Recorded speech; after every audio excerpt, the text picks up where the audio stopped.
Welcome back to another technical deep dive here in the debug zone. Today we're tackling a big question and breaking it down with insights from other users. Hopefully this clears up some misconceptions and helps you get the answer you need. So buckle up, stay a little curious, and let's jump right in.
And that's a wrap.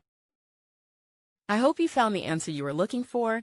If you did, take a second to hit that subscribe button. It really helps out. And let me know in the comments which solution worked best for you. See you next time in the debug zone.